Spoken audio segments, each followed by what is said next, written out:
अरे 555 नंबर पृष्ठ पर।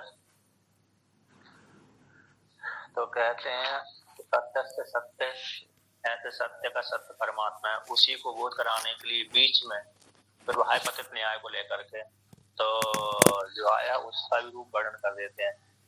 जैसे मार्ग में चल रहे हैं, गंतव्य तो यद्यपि नगर ही है, ग्राम ही है, किंतु गंतव्य जो नगर ग्राम होता है उसके बीच में भी कुआ बावड़ी आ जाती है, तो उनका भी ज्ञान कर लेते हैं। उसी प्रकार से इसका भी है। अब वो कहते हैं इदम आत्मार्थम त्रिगुणम स्वतंत्रम प्रधान आश्रयम पुरुषार्थेन हेतुनः प्रवर्तते इति सांख्या। सांख्य मत के अनुशीलन करने वाले वादियों को सांख्या बोलते हैं। सांख्य दर्शन के यानी कापिला, कपिल मत को मानने वाले कापिला हो गए, और बुद्ध मत को मानने वाले बौद्ध हो गए, बौद्ध, और अन्य अन्य मत को मानने वाले उस मत वाले हो गए। कहते हैं इदम जो अंतःकरण है, बुद्धि का रूप है, बुद्धि का रूप जो अंतःकरण है वह उस बुद्धि अंतःकरण में वासना देखी गई है। मन आत्मार्थम, आत्मा के लिए है ना, कि आत्मा के लिए त्रिगुणात्म, त्रिगुणम, तीन गुण वाली कौन है, प्रकृति है। और सांख्य दर्शन में अरे कर्ता कौन होती है, प्रकृति होती है, भोक्ता कौन होता है, पुरुष होता है। और जड़ में चेष्टा मानते हैं, जड़ करती है, चेतन भोक्ता है। तो किस प्रकार से भोक्ता है चेतन, किस प्रकार से अरे जड़ कार्य करती है, जड़ जो प्रकृति है किस प्रकार से कार्य करती है, कर्ता कैसे बन जाती है। तो जैसे चुंबक के संयोग से, सन्निधि से लोहे में क्रिया हो जाती है, उसी प्रकार से चेतन की सन्निधि से प्रकृति में क्रिया चेष्टा हो जाती है, इसलिए प्रकृति कर्ता बन जाती है। प्रकृति कर्ता बन करके चेतन जीवात्मा को भोग उगाती है। कहते त्रिगुणम, तीन गुण वाली, सत्वगुण, रजगुण, तमगुण, ऐसी तीन गुण वाली जो प्रकृति है स्वतंत्र है, पराधीन नहीं है ना। जैसे पराधीन होता है तो व्यक्ति दूसरे को आश्रय लेकर के कार्य करता है, दूसरे के शासन में रहता है, किंतु ये प्रकृति कैसी है, स्वतंत्र है, त्रिगुणात्मक है, स्वतंत्र है। ऐसी प्रकृति रूप जो प्रधान है उसका नाम प्रधान बोलते हैं। उसी प्रधान को आश्रय करके ये अंतःकरण रहता है। इसी प्रधान का ही प्रथम कार्य है। प्रधान जो प्रकृति है त्रिगुणात्मक है और कैसी अनुमेय है। सांख्य मत वाले इस प्रकृति को अनुमेय मानते हैं। अनुमेय मतलब अनुमान के द्वारा ही जानी जाती है। जैसे हमारे पीछे कोई आवाज आ रही है किंतु दिख ही नहीं रही, आवाज तो आ रही है कोई, लेकिन कोई व्यक्ति दिख नहीं रहा, तो आवाज को सुन करके हम ऐसा मान लेते कोई ना कोई है उस आवाज को सुन करके, उसी प्रकार से, लेकिन देखने पर दिखता ही नहीं है वो, किंतु शब्द को श्रवण करने से हमको मालूम हो जाता कोई ना कोई तो है। यदि शब्द तभी सुनाई पड़ेगा हमको, यदि कोई नहीं होता शब्द कैसे सुनाई पड़ता, इसलिए कोई ना कोई है लेकिन दिखता भी नहीं है। उसी प्रकार से यहाँ पर भी क्या हो गया, तो कहते हैं प्रकृति तो दिखती नहीं है। जो तीन गुण वाली प्रकृति है साम्य अवस्था को प्रकृति बोल देते हैं। जब वो आगे पीछे वो गुण एक दूसरे के ऊपर हो जाते हैं फिर उससे जगत आदि की उत्पत्ति होने लगती है। अब उसका जो प्रथम कार्य है कौन, महातत्व, समष्टि में महातत्व, व्यष्टि में अरे हमारा अंतःकरण। ऐसे जो है महातत्व रूप जो अंतःकरण है, प्रधान आश्रयम, प्रधान को आश्रय लेकर के, प्रधान को आश्रय लेकर के, जब प्रधान को आश्रय ले लिया और प्रधान का कार्य है, इसलिए प्रधान जैसे त्रिगुणात्मक है उसी प्रकार से उसका कार्य भी तीन गुण वाला है। तो कहते तथा च तद आश्रित्वात्, उसी का आश्रय वाला होने से, तद्वत उसी प्रकार से त्रिगुणात्मकम, ये कैसा है, महातत्व रूप जो अंतःकरण है तीन गुण वाला है। वह तीन गुण वाला होता हुआ पुरुषार्थत्वेन, पुरुष अर्थेन, पुरुष के प्रयोजन की सिद्धि के लिए, है ना, पुरुष अर्थन हेतु ना, पुरुष रूप प्रयोजन की सिद्धि के लिए हेतु रूप से वह जो मन है, अंतःकरण, महातत्व है, प्रकृति है, प्रवृत्त होती है भोग देने के लिए। अतः मन उसको भोग हुआ था चेतन जीवात्मा को, तो चेतन जीवात्मा भोग होता है प्रकृति को आश्रय लेकर के। इस प्रकार से यहाँ पर टीकाकार कहते हैं, इसको देख टीका में देखते हैं, कहते हैं कैन प्रकाश, यहाँ पर है दूसरी नंबर टिप्पणी टीका, कथम त्रिगुणात्मकम सिद्ध्यति, अंतःकरण का यानी मन का कैसे त्रिगुण स्वरूपात्मक की सिद्धि होती है। अंतःकरण 3 गुण वाला है, सत्वगुण, रजोगुण, तमगुण वाला है। तब प्रधान के आश्रय से जैसी कारण है उसी प्रकार से कार्य भी होता है। कारण त्रिगुणात्मक है तो उसी प्रकार से कार्य भी त्रिगुणात्मक होता है। तो प्रधान जो उसका कारण है मन का, महातत्व का, तो उसी प्रकार से उसका कार्य भी त्रिगुणात्मक है।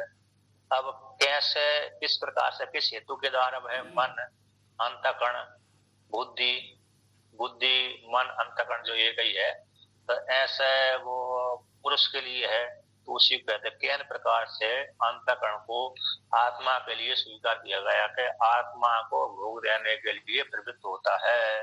तो पुरुष के प्रयोजन की सिद्धि के लिए मन प्रवृत्त होता है। जैसे सारे चुंबक की लोहे तत्व के सन्निधि में दूसरा लोहे तत्व क्रियाशील हो जाता है। चुंबक के नजदीक में रहते हुए सन्निधि मात्र से ही उससे लोहे में कैसी अयस जो लोहे है उस अयस में क्रिया चेष्टा आदि उत्पन्न हो जाती है। तो उसी को टीकाकार और कहते हैं कि न अंतःकरणम आत्मा, है अंतःकरण आत्मा नहीं है, किंतु अन्न कौन है, अन्न ही आत्मा है। वो कैसी सर्वगत है। यद्यपि नैयायिक है, वैशेषिक है, पूर्व मीमांसा, उत्तर मीमांसा, सांख्य और योग, ये सारे मत वाले चेतन जीवात्मा को विभू मानते हैं, है ना, परिच्छिन्न कोई नहीं मानता, सर्वगत मानते हैं। विभू यानी विभू मान लिया तो सर्वगत हो गया। विभू का अर्थ होता है व्यापक है। ऐसे आकाश व्यापक है उसी प्रकार से ये आत्मा भी व्यापक है। अब व्यापक होने के पश्चात भी ये वादी क्या करते हैं कि एक दूसरे से भिन्न मानते हैं। यद्यपि व्यापक हो जाने से कोई एक दूसरा भिन्न नहीं हो पाता है क्या नहीं। अरे हमने सभी को व्याप्त कर लिया, तो हमसे भिन्न कोई दूसरा बचा। जैसे मैंने भी अपने आप को व्याप्त करके जान लिया और दूसरे व्यक्ति ने भी अपने आप को व्याप्त करके जान लिया, तो दोनों व्याप्त तो एक ही हो गए। किंतु फिर भी ये भेद जानते हैं। व्याप्त होने के पश्चात भी कहते हैं विशेष है। इस प्रकार से अब वो व्याप्त विभू कह देने से पर एक अलग अलग जीवात्मा नहीं हो सकते। कहते हैं वही तो दोष से वेदांतियों में भी तो आ रहा। वेदांति भी जीवात्मा को लेकर के जीवात्मा को विभू मानते हैं, ब्रह्म को तो विभू मानते ही है, जीवात्मा को विभू मानते हैं। तो वो तो उपाधि को लेकर के उपाधि में घट जाती है। उपाधि को बोलते मिथ्या उपाधि है, मिथ्या उपाधि को लेकर के ऐसा है।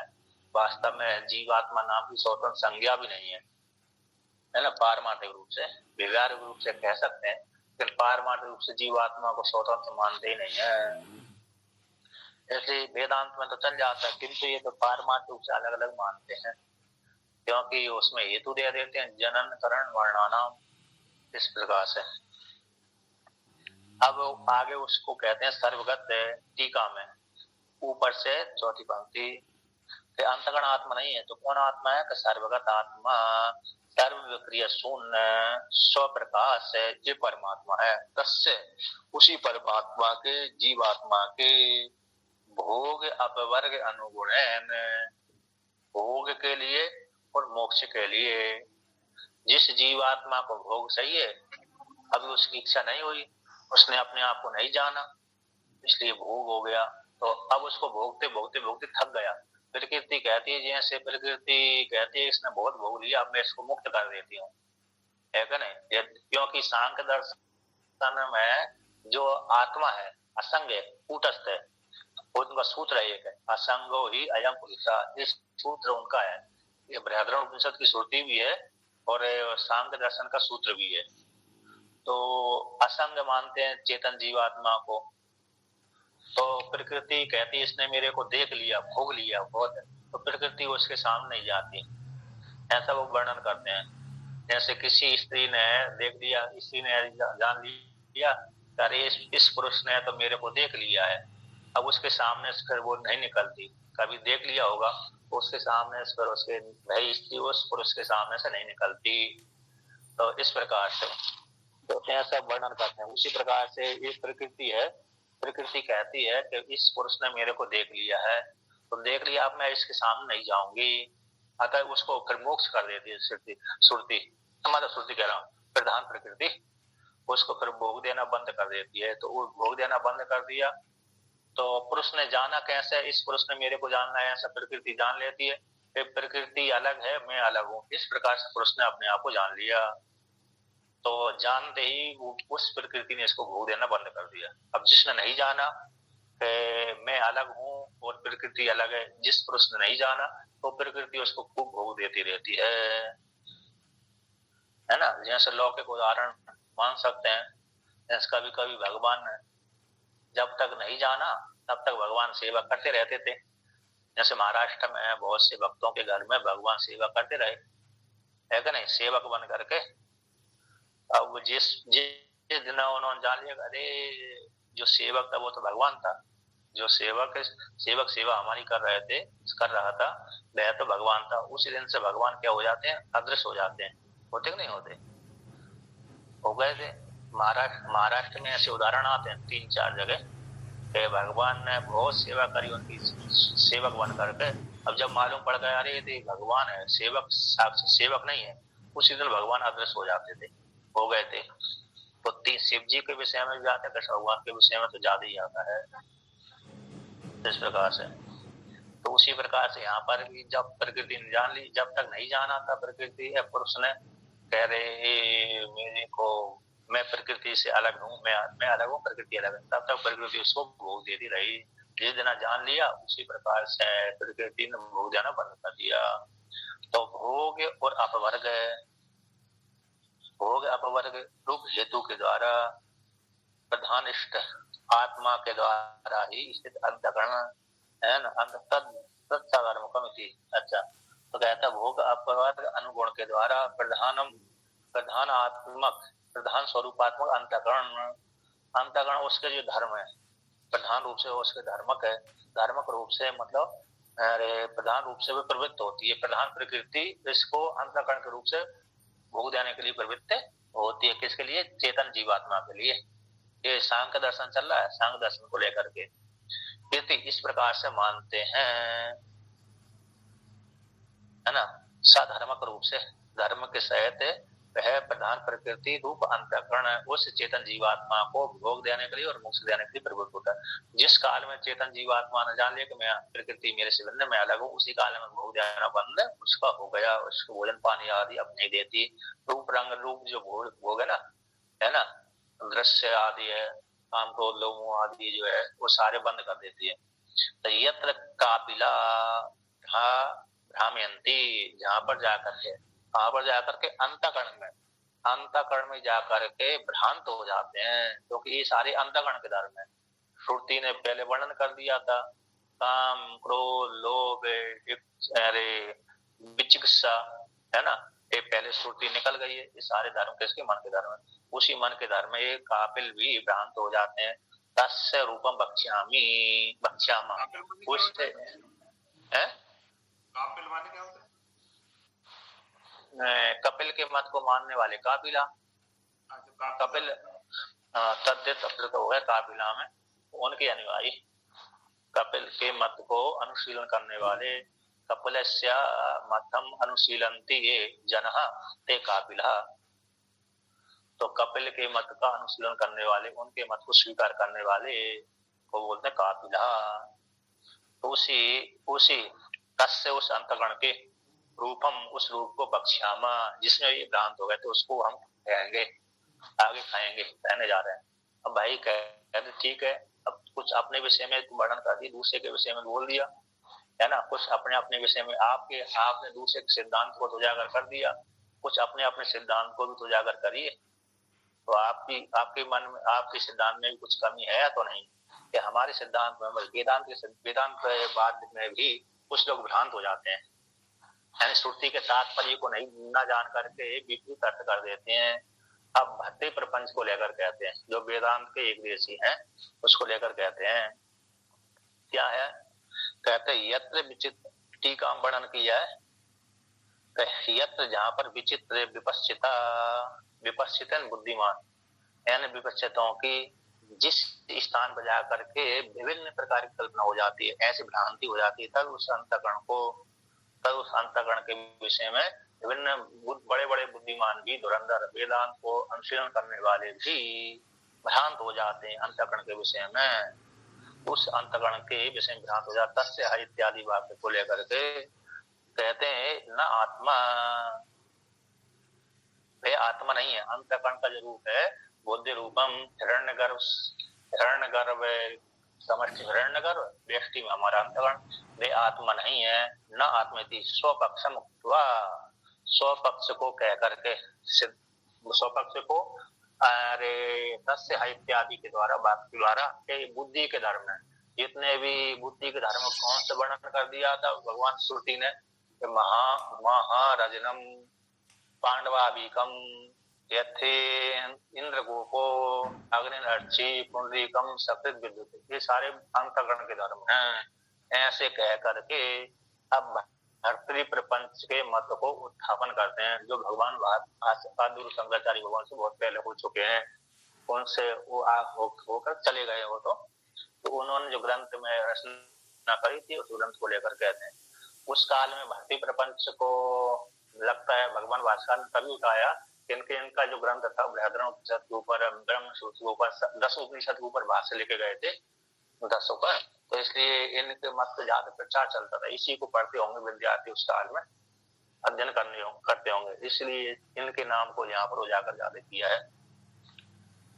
ऐसे किसी का ग्रंथ ज्यादा चल जाता है ना तो प्रसिद्धि हो जाती है, उसी प्रकार से इनके द्वारा रचित भाष्य की ग्रंथ प्रसिद्धि ज्यादा रही उस काल में, इसलिए भगवान भास्कर ने जहां जहां पर कमी देखी वहीं पर इनका मत उठाया, वो उठाकर खंडन किया, और जहां पर श्रुति के अनुसार अर्थ किया तो इसलिए वहां पर मत विरोध नहीं आया, भगवान भास्कर को नहीं लगा, तो उस मत को भगवान भास्कर ने वहां पर उठाया नहीं। अब उसी को लेकर के यहाँ पर कहते हैं कि औपनिषदम मन्यः अपि केचित् प्रक्रिया रचयति, अपने आप को, मतलब कहते हैं उपनिषद को आत्मानं मन्य, ऐसे एक वाक्य आता है, आत्मानं मन्य, अपने आप को ऐसे मानने वाला, आत्मानं मन्य काली, जैसे काली है कृष्ण है, अपने आप को बुद्धिमान मानने वाला, काली मानने वाली स्त्री, जैसे अपने आप को बहुत सी स्त्री कहती मैं तो काली हूँ, यानी काली, अपने आप को काली रूप से कर लिया, आरोप कर लिया, तो इस प्रकार से अहंकार से युक्त होकर के अथवा अनुशीलन अर्थ में, ताच्छील अर्थ में प्रत्यय होता है, तो यहाँ पर भी उपनिषद मन्य, इस प्रकार से उपनिषद के तात्पर्य को न जानने वाले, अपने आप को विद्वान मानने वाले, थोड़ा निंदा अर्थ में कर दी भगवान वैसा, ये यहाँ पर जो प्रत्यय अनुशीलन अर्थ में जो ताच्छील प्रत्यय में जो अर्थ हुआ है वो थोड़ा निंदित अर्थ में हो गया, अपने आप को विद्वान मानने वाले, केचित् प्रक्रिया रचयति, 2 नंबर टिप्पणी दी है, श्रुति के तात्पर्य को न जानने वाले कुछ प्रक्रिया को रचना करते हैं, कुछ प्रक्रिया को केचित् कह देने से वो निंदा हो गई, तो प्रक्रिया को रचना करते हैं, किस प्रकार से प्रक्रिया की रचना करते हैं, कहते हैं स्वप्रेक्षा को लेकर के, अपनी उत्प्रेक्षा बस से, अपनी बुद्धि के बल से, उत्प्रेक्षा बोलते हैं बुद्धि, तो बुद्धि के बल से ही इस युक्ति से रहित होकर के प्रक्रिया को रचना करते हैं, युक्ति से रहित होकर के, बुद्धि बल को लेकर के, अपनी कपोल कल्पना लेकर के ये प्रक्रिया को रचते हैं। तो क्या रचते हैं, तो 3 प्रकार की यहाँ पर प्रक्रिया कर देते हैं, तो भर्तृ प्रपंच कहते हैं, भगवान भास्कर कहते हैं तो मूर्त अमूर्त राशिर एका, तो जो अंतःकरण के जो धर्म थे उसको 3 रूप से विभाग करते, जीवात्मा, अंतःकरण, परमात्मा को लेकर के, मूर्त अमूर्त राशिर एका, एक मूर्त अमूर्त राशि है जो अंतःकरण का स्वरूप है। दूसरा राशि कौन हो गई, कहते हैं परमात्मा राशि उत्तमा। दूसरा परमात्मा राशि जो निर्गुण निराकार परमात्मा है। एक तो जड़ हो गया पूरा अंतःकरण, अंतःकरण एक राशि हो गई, एक परमात्मा राशि हो गई उत्तम। तो मूर्त अमूर्त राशि देखा और परमात्मा राशि उत्तम हाथ से। अब कहते हैं इनसे भिन्न ताभ्याम अन्यो, इन परमात्मा राशि और मूर्तामूर्त राशि इससे अन्यो अयम मध्यमा कल, ये तीसरी राशि है कल्पना में श्रुति बाह्यत्व दो। यहाँ पर कहते हैं किल शब्द क्यों दिया गया, कि श्रुति के द्वारा बाह्यत्व है, ये तीसरी राशि है, तृतीय। कहते हैं इन दोनों से भिन्न ये मध्यम राशि बीच की है, मध्यम तीसरी हो गई। अब इसी का व्याख्यान करते हैं, जो तीसरी राशि क्या है, तृतीय है, इसी का विवरण। ताभ्याम अन्वयम मध्यमा कल, ये वाक्य तृतीय का बोध कराने वाला। तो तृतीय है क्या, ये है तृतीय राशि। तो यहाँ पर वर्णन करते हैं कर्ता, तृतीय कौन, कर्ता, जीवात्मा को कर्ता मानते हैं अंतर्गत से होकर, कर्ता भोक्ता विज्ञानमय अजात शत्रु प्रतिबोधितेन सह विद्या कर्म पूर्व प्रज्ञा समुदाय।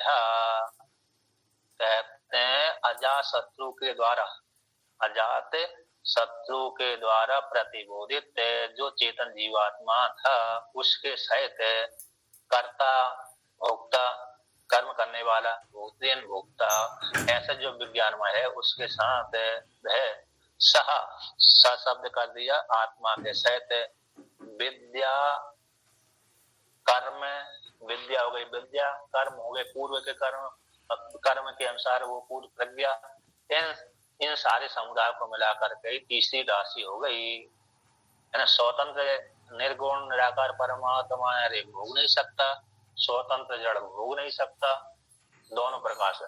तो तीसरा मिला हुआ ही भोग सकता है। तो तीसरा मिला हुआ भोग सकता है वो कौन से, तीसरा दोनों से भिन्न है, तीसरा है तीसरी राशि कर्ता भोक्ता, कर्ता रूप से भोक्ता रूप से विज्ञानमय रूप से अजात शत्रु के द्वारा बोधित किए जाने वाले उसके साथ विद्या कर्म पूर्व प्रज्ञा के समुदायों से तृतीय जो राशि हो गई। तो तृतीय राशि यहाँ पर टीकाकार इसको क्या बोलते हैं, ताने, प्रयुक्त थे ताने ये ताने त्रीणी, कहते ताने ये ताने त्रीणी वस्तु ने, तीन जो वस्तु है मूर्तामूर्त, तो तीन वस्तुओं के मध्य में मूर्तामूर्त महाराजन इत्यादि एक रूपम, आत्मदत्त दूसरा रूपम, और राशि और तीसरा हो गया, तीनों को दोनों को मिला करके तो राशि त्रय की कल्पना को कह करके मध्यम अदम राशि में, मध्यम में और अदम राशि में परमात्मा राशि को छोड़ दो और मध्यम और अदम राशि जान लो। इन राशियों को तीन राशि हो गई, तीन राशि कौन हो गई, एक मूर्त राशि, एक परमात्मा राशि, एक जीवात्मा जो अविद्या कर्म से युक्त है, अविद्या कर्म पूर्व प्रज्ञा से युक्त हो जाता है, ऐसा जो राशि है। ये तीन राशियों के मध्य में तो यहाँ पर वर्णन करते हैं कि जो निर्गुण निराकार परमात्मा को छोड़ दो, अंतःकरण ले लो, और अंतःकरण ले लिया और अंतःकरण के पश्चात है इसको ले लिया, इसको ले लो, अरे मूर्त राशि को, जीवात्मा को ले लो दो। तो जो जीवात्मा इस अंतःकरण बैठ करके मिलित अंश वाला है तो वो भोक्ता बन जाएगा, इसके माध्यम से भोक्ता बन जाएगा। दो राशि कहते हैं, एक प्रेरणा देने वाला, एक उसके अनुसार कार्य करने वाला, कर्म प्रेरित होने वाला।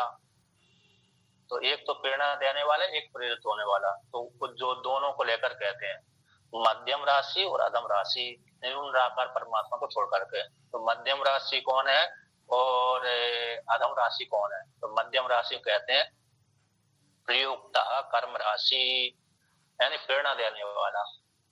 कर्म राशि जो कर्म राशि है अर्थात जीवात्मा विद्या कर्म पूर्व प्रज्ञा से विशिष्ट है। जो जीवात्मा कैसा होता है, विद्या आ गई, ज्ञान है उसको, कर्म उसके कर्म संस्कार, पूर्व जन्म उसने कर्म किए थे, तो ऐसे पूर्व प्रज्ञा से विशिष्ट है एक जो कर्म राशि है, उससे युक्त होकर के जो हिरण्यगर्भ आ गया, प्रथमो वही शरीरी, तो प्रथमो वही शरीरी के माध्यम कह देने से भाई मेरे अपने पूर्व प्रज्ञा के माध्यम से तो सृष्टि करता है। यहाँ पर समष्टि में विराट रूप हिरण्यगर हो गया, व्यष्टि में हमारा अंतःकरण हो गया, अंतःकरण हो गया जीवात्मा। समष्टि में विराट रूप हिरण्यगर हो गया और समष्टि में और व्यष्टि में हमारा अंतःकरण से विशिष्ट जीवात्मा ये हो गया। तो प्रयोक्ता, प्रयोक्ता का अर्थ होता है नियोजन करने वाला, प्रेरणा देने वाला। जैसे घर में पति अथवा माँ पिता है ना, पिता अपने पुत्रों को प्रेरित करता है, तो प्रेरणा देने वाला कौन हो गया? पिता हो गया। अब प्रेरित, जो प्रेरित हो रहा है अतः जो नियोजित हो रहा है, तो जिसकी प्रेरणा से पुत्र आदि कार्य करते हैं तो नियोज्य हो जाते हैं, उसके क्या बन जाते हैं? साधन बन जाते हैं, कार्य करने के अंग बन जाते हैं। तो किसकी प्रेरणा से कार्य करने के अंग बनते हैं? तो पुत्र आदि उसके अंग हो गए, नियोजित हो गए, तो क्योंकि उसकी प्रेरणा से वो लग रहे हैं, कार्य कर रहे हैं। जैसे हम सारथी है, मतलब गाड़ी पे बैठने चलाने वाले ड्राइवर हो गए, तो हमारी इच्छा के अनुसार है तो गाड़ी कैसे चलने लगी, जो गाड़ी चलने लगी वो नियोजित हो गई, हमारे लिए साधन बन गई। हम उसके माध्यम से भोग होते हैं, हमारे द्वारा हम उसके माध्यम से अपने आप में भोग होते हैं। तो जो गाड़ी कैसी हो गई? नियोजित हो गई। जैसे पुत्र नियोजित हो गया पिता के द्वारा, उसी प्रकार से यहाँ पर भी गाड़ी नियोजित हो गई। उसी प्रकार से यहाँ पर भी ये साधन है। साधन कौन है? हमारे भोगने के लिए अंतःकरण। तो प्रयोज्य जो तीन गुण अंतःकरण किसके? अंतःकरण गुणात्मक प्रकृति अथवा उसके द्वारा इसी साधन को लेकर के हम भोग भोगते हैं, उसी को लेकर कहते हैं प्रयोज्य। तो प्रयोज्य नियोजित होने वाला, प्रयोज्य का अर्थ हो गया उत्पाद, नियोजित होने वाला। पूर्वोक्त पूर्व जो कह दिए गए कौन? मूर्त अमूर्त भूत राशि साधनम चैती, जो मूर्त और अमूर्त, मुंह पे दिखने वाले और अमूर्त न दिखने वाले जो भूत राशि है, पंचभूतों का कार्य, पंचभूतों का जो कार्य अंतःकरण है, उसमें बैठ करके उसके माध्यम से हम भोग भोगते हैं, ये हमारे साधन है। पंच महाभूत, पंचभूत महाभूतों के जो कार्य जितने जगत प्रपंच देख रहा है, वो सारा कार्य हमारा प्राप्ति के, हमारे भोग भोगने के लिए साधन है। इस प्रकार से तीसरी कल्पना कर ली। तो यहाँ पर प्रयोक्ता को टीकाकार ने दिया था उत्पादकत्वम यानी प्रयोक्तित्वम, और जो कर्म ग्रहण, कर्म राशि दिया गया, तो कर्म ग्रहण किसका वाचक हो गया? विद्या पूर्व प्रज्ञा और उपलक्षणम, विद्या और पूर्व प्रज्ञा का, पूर्व के संस्कारों का। जैसे पहले अरे दूसरे के द्वारा नहीं, तो दूसरे से करवाता रहता था, उसी प्रकार से यहाँ पर भी साधनम कौन हो गया? कहते साधन यहाँ पर कहते ज्ञान कर्म कारणम, ज्ञान कर्म का कारण साधन हो गया। ये अंतःकरण कार्यकरण समुदाय, ये कार्यकरण समुदाय कैसे हो गए? उसके साधन बन गए। स्थूल शरीर सूक्ष्म शरीर उससे जीवात्मा के भोगने के साधन बन गए। इति शब्द यहाँ पर जो अंतिम में साधनम च इति, इति शब्द आया राशि त्रय की कल्पना की समाप्ति के लिए है। इस प्रकार से जो भारतीय प्रपंच को वेद के विरुद्ध, थोड़ा सिद्धांत से विरुद्ध है, ये तीन जो कल्पना की है कर दी गई है इस अंतःकरण के रूप में। तो कैसे ये जो भ्रांत हो गए, इन मत सभी सारे वादियों के मत को खंडन करते हैं। अब उसी को लेकर कहते हैं परकीय कल्पनांतर को कहते हैं। तो कह के भाई जो भक्ति प्रपंच ने तीन राशि की कल्पना की है, किसको लेकर कल्पना कर दी? कुछ सांख्य मतों को स्वीकार कर लिया, कुछ नैयायिकों के मतों को स्वीकार कर लिया। जैसा नैयायिक अरे आत्मा में सुख दुख मानते हैं, है ना, तो उनके मत को स्वीकार कर लिया। अब सांख्य दर्शन वाले आत्मा को भोक्ता तो मानते हैं लेकिन कर्ता नहीं मानते, तो थोड़ा मत इनको ले लेते हैं, थोड़ा मत उसको ले लेते हैं, और दोनों को मत को मिलाकर कर देते हैं। उसी को लेकर के यहाँ पर वर्णन करते हैं। अब उनके मत को खंडन करते हैं। तो ऊपर की ये कल्पनांतर को लेकर कहते हैं तत्र तत्र तार्किक ही सह संधिम कुर्वन्ति, तत्र यानी उन तीन राशियों के मध्य में ऐसी प्राप्ति हो जाने पर तार्किकों के साथ संधि कर लेते हैं। कौन? भारतीय प्रपंच, एक वेदांत का एक देशी, जो वेदांत के एक देशी है, वो तार्किकों के साथ संधि कर लेते हैं। अब यहाँ पर तार्किक के मतलब कौन है? तार्किक नैयायिक नहीं है, यहाँ पर तर्क के द्वारा निर्णय करने वाले, इस अर्थ में प्रत्यय कर दिया। तार्किक तर्क के द्वारा बुद्धि बल से निर्णय करने वाले। कौन से वादी हुए फिर ये तार्किक है? कौन से लोग हुए फिर? कौन से मत वाले? वेदांत के एक देशी है, वेदांत के एक देशी बाकी प्रपंच है। वो तर्क के द्वारा अपनी बुद्धि कल्पना से दूसरे के मत को ले लिया, थोड़ा इधर से ले लिया, थोड़ा।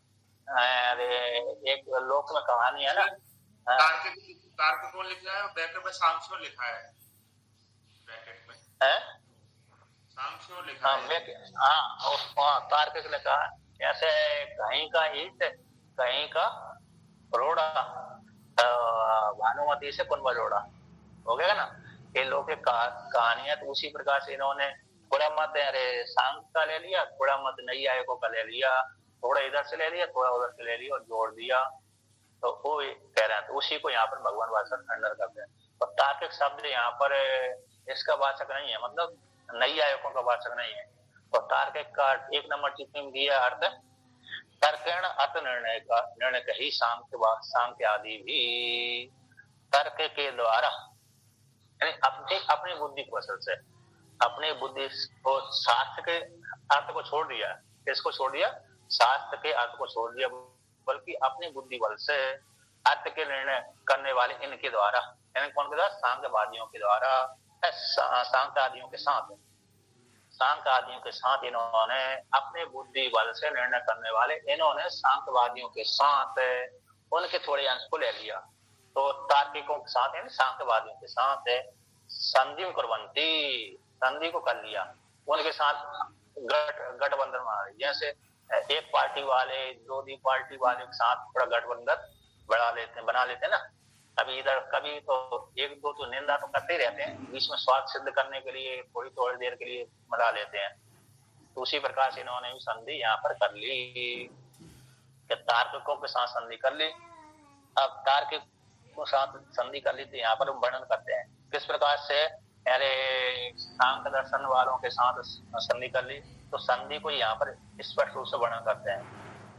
लिंगे आश्रय कर्म राशि उक्त्वा पुनः ततस्य दृश्यन्तः सांख्यत्व भयात् कर्म राशि पुष्पे आश्रय इव गंधः पुष्प वियोगे अपि कूटे तेल आश्रयो भवति तद्वल लिंग वियोगे भी परमात्मा एक देशम आश्रयति। कि जितने भी सुख दुख होते हैं लिंग को आश्रय लेकर के होते हैं। तो कर्म राशि, लिंग आश्रय से ऐसा कर्म राशि, जो कर्म राशि है यानी प्रयोजक है, प्रयोज्य है। तो वहां पर सांख्य दर्शन में सारा करने वाली कौन है? प्रकृति है ना। चेतन मात्र तो भोक्ता होता है, चेतन मात्र तो कैसे भोक्ता होता है, करता नहीं है वो। यानी जैसे हम मान लो भोजन किसने बनाया? पत्नी ने बनाया, स्त्री ने बनाया, पुरुष जाकर के बस बैठ गया खाने के लिए, तो कैसे ही वो वहां पर हो गया। तो जैसे ही हुआ ये तो भाई सारा उन्होंने देखा कि लिंग को आश्रय करने वाला, अंतःकरण को आश्रय करने वाली जो कर्म राशि है, ऐसी कह करके अब उन्होंने विचार किया भर्ती प्रपंच ने, वेदांत एक देशी ने, अरे भाई ये तो हमने सांख्य दर्शन का मत स्वीकार कर लिया कि सारे धर्म में अंतःकरण के करता है नहीं, वो ही होता है। कौन होता है? अरे लिंग होता है, प्रधान प्रकृति होती है। अब प्रधान प्रकृति होगी तो फिर भाई हम कैसे, हमको फिर अलग अलग करना पड़ेगी। उनके मत स्वीकार कर लेंगे, उनके मत स्वीकार आ रहा है उससे डरने के कारण, इससे डरने को वाला सांख्य दर्शन वाले ऐसा मानते हैं कि सारी कर्म करने वाली प्रधान प्रकृति रूप अंतःकरण होता है। तो उनके मत को स्वीकार करेंगे तो हम उनके अनुयायी हो जाएंगे। तो इसलिए थोड़ा डर गए, थोड़े डर जाने से वहां से नहीं, उनके मत को स्वीकार नहीं करना पूरा थोड़ा इसकी ओर झुक गए। इसकी ओर झुक गए। जब ये सांख्य के स्वीकार करेंगे तो भोग तो वही करता, तो वही हो जाएगा, फिर नियोजित कैसे होगा? हम दूसरे को प्रेरणा देते हैं, ये नियोजित कैसे आएगा और आत्मा में सुख कैसे होगा? इसलिए उनके मत को हम स्वीकार कर लेते हैं। करने से हमको भयंकर डर लग गया। तो डर लग जाने से फिर उन्होंने वहां से उनके मत को थोड़ा छोड़ दिया और थोड़े मत को छोड़ करके फिर नैयायिकों के मत के ऊपर जुड़ गए, क्योंकि नैयायिक के सारे सुख दुख किसको मानते हैं? आत्मा के मानते हैं। नैयायिक के अरे अपनी आत्मा में सुख दुख मानते हैं, अंतःकरण में नहीं मानते। अंतःकरण का धर्म है, अंतःकरण से युक्त होकर के जीवात्मा भोग भोगता है, ऐसा नैयायिक मानते हैं। तो आत्मा के सुख दुख होते हैं, यद्यपि बिना अंतःकरण के सुख दुख नहीं होते आत्मा को, तो आत्मा के साथ संयोग हो जाने से ही उसको सुख दुख होते हैं। तो कहते हैं पुनः तो उनके पक्ष में चले जाने से कर्म राशि जो है, ऐसे कर्म राशि है अरे लिंग शरीर का सुख दुख जितने हुए लिंग शरीर जो कर्म राशि प्रयोजक है। तो ऐसी जो कर्म राशि पूर्व प्रज्ञा आदि जितने भी है कर्म है, अविद्या विद्या है, पूर्व प्रज्ञा आदि जो कर्म समुदाय कर्म राशि है वह वो लिंग को आश्रय करके हो रही है, क्योंकि प्रेरणा देने वाला कौन होता है? लिंग ही होता है। कर्म पूर्व मतलब उसमें सांग दर्शन में तो कहते हैं वहां उनके मत स्वीकार कर रहे थे, उनके इस मत में जा रहे थे, देखा कि ये तो हमने तो सांग दर्शन स्वीकार कर लिया, तो तटस्थ शब्द से यहाँ पर उनके मत से स्वीकार कर लेने से तो भय उत्पन्न हो गया। कौन को? वेदांत के एक देशी जो भक्ति प्रपंच उनको, तो उनके मत से भयभीत भयभीत हो गए। तो क्या हो गया? सांख्यत्व भयात, जो सांख्यत्व के भय से, सांग दर्शन के भय से कर्म राशि, जो कर्म राशि कैसी है? आत्मा को लेकर के आत्मा में आरोप कर दिया। तो तथा इति उक्ति परामर्श, जो तथा शब्द आया ना परामर्श के लिए, अब उसी को यहाँ पर टीकाकार कहते हैं। तो कहते हैं टीकाकार में दूसरी पंक्ति, इसमें कहते कैसे उनको भय लग गया? सांख्यत्व भयात है, सांख्यत्व भयात, सांख्य दर्शन के हमने तो भैया सांख्य दर्शन को स्वीकार कर लिया, क्योंकि सांख्य दर्शन मन के ही धर्म मानता है, आत्मा के धर्म नहीं, आत्मा के धर्म नहीं मानता। जो भी प्रेरणा देने वाला आदि होता है, क्रिया कर्म आदि है, वो सांख्य दर्शन अरे अंतःकरण रूप प्रकृति को मानता है, आत्मा में नहीं मानता। आत्मा में तो मात्र भोक्ता मानता है थोड़ी देर के लिए। आगे भी बुद्धि चेतन रूप परमात्मा की सन्निधि से बुद्धि प्रवृत्त होती है, और थोड़ी लास्ट में जाकर के सांख्य दर्शन की एक कारिका है, तो वह कहते जो वास्तव में बुद्धि में ही सुख दुख होते हैं, ऐसा वर्णन किया वहां पर। यानी 60वीं कारिका है तो 70वीं कारिका है, 60 आदि 60वीं ऐसी कारिका है, तो इसके बीच में तो उनके मत को स्वीकार कर रहे, तो उनके मत को स्वीकार हो जाने से उससे डर गए, सांख्य मत से डर जाने के कारण प्रसन्नता, तो प्रसन्न भयभीत होते हुए तो वैशेषिक चित्तम अपनी अनुसरंती, वैशेषिक चित्त को यानी वैशेषिक मत को भी थोड़ा थोड़ा स्वीकार कर ले लगे, इनको झुक गए।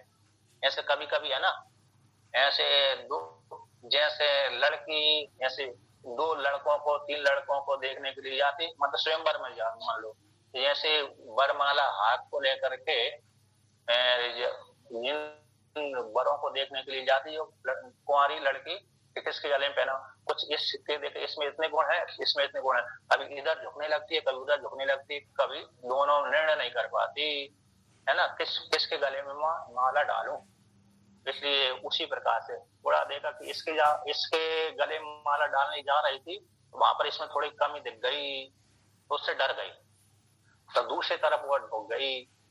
उसी प्रकार से यहाँ पर भी सांख्य दर्शन का पूरा मत स्वीकार कर रहे हैं, उससे डर गए, ये तो सांख्य दर्शन ही हो रहा है, तो वहां से हट करके वैशेषिक मत को भी स्वीकार करने लगे थोड़ा देर के लिए।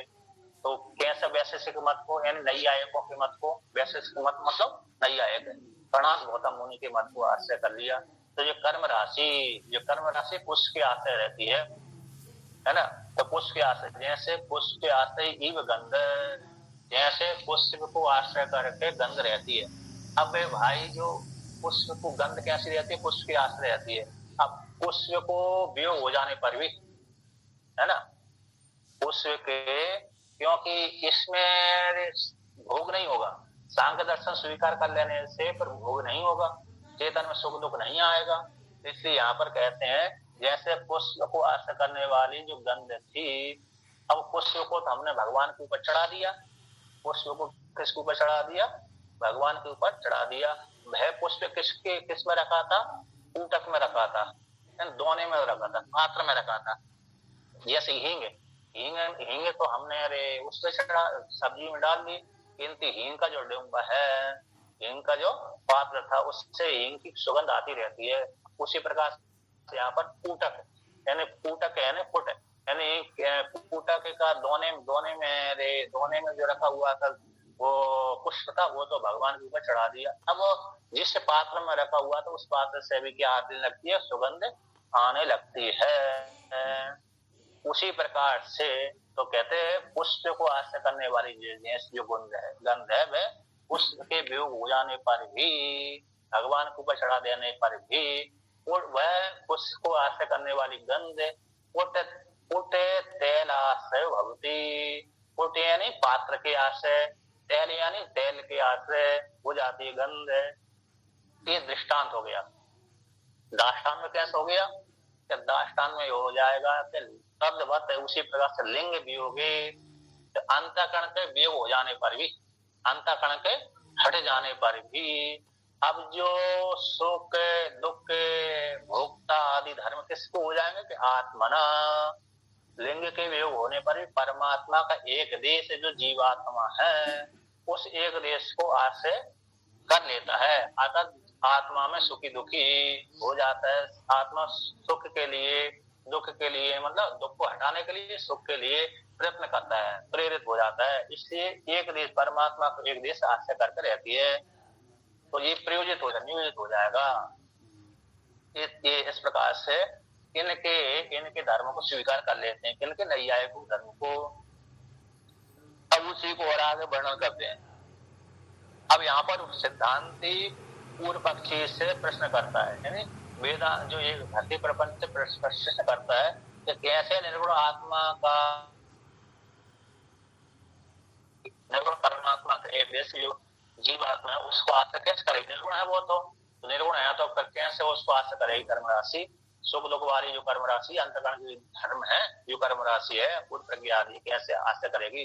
जैसे स परमात्मा एक देश किल अन्यतः आगतेन गुणेन कर्मणः सगुणो भवति निर्गुणोपि सन् स कर्ता भोक्ता बध्यते मुच्यते च विज्ञान आत्मा इति वैशेषिक चित्तम अपि अनुसरन्ति।